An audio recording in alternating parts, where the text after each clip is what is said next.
Ni hello update balai. Let's see. Today is ngày nay trong khám pa lại chẳng space ní nhầm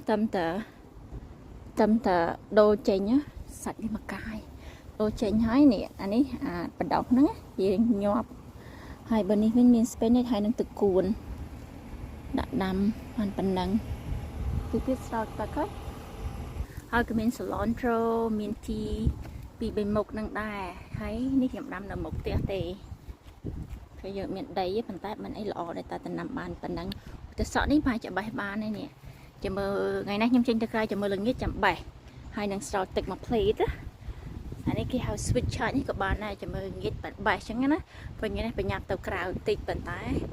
ចង់ថតវីដេអូទុកដើម្បីចែកអនុស្សាវរីយ៍ដំណាំយើងថ្ងៃនេះអ៊ុយល្អស្បៃអី